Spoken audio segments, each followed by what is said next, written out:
পশ্চিমবঙ্গ সরকারের বিদ্যুৎ দফতরের উদ্যোগে উদ্বোধন হলো মালদা গাজল বিদ্যুৎ ডিভিশনে। গাজলে 12 নম্বর জাতীয় সড়কের ধারে বেসরকারি এক লজে শুক্রবার অনুষ্ঠানটি হয়। এদিনে অনুষ্ঠানে প্রথম রবীন্দ্রসঙ্গীত হয়। এরপর বিশিষ্ট অতিথিদের ফুলের তোড়া দিয়ে বরণ করে প্রদীপ প্রজ্বলনের মধ্য দিয়ে অনুষ্ঠানের শুভ সূচনা হয়। গাজল বিদ্যুৎ ডিভিশন অফিস রুম ফিতে কেটে শুভ উদ্বোধন করেন জেলা শাসক নিতিন সিংহানিয়া এবং বিদ্যুৎ দফতরের আধিকারিকেরা।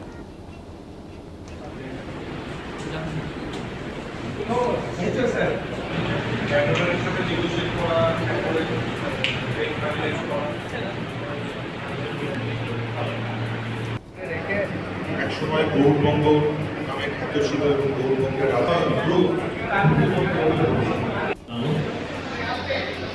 ওনার এই নির্দেশে আজকে আমরা দেখতে পাচ্ছি যে মালদা জেলাবাসী একটা নতুন ডিভিশন উপহার পেল WBSEDCL-এর পক্ষ থেকে। সেটা কিন্তু খুবই বড় জিনিস আজকে মালদা জেলার জন্য, একটা বড় দিক।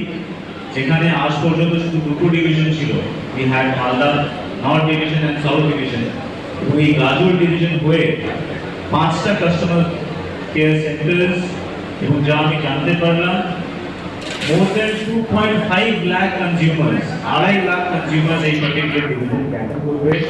আমার অনেক অনেক ধন্যবাদ মাননীয় মুখ্যমন্ত্রীকে, মাননীয় অনারেবল পাওয়ার মিনিস্টার স্যার অরূপ বিশ্বাস স্যারকে, তার সঙ্গে অনারেবল সেক্রেটারি শান্তনু বসু স্যারকে, ওনাদের এই চিন্তা ভাবনার জন্য, এবং এই চিন্তা ভাবনাকে রূপায়ণ করেছেন পুরো আমাদের WBSEDCL এখানকার টিম।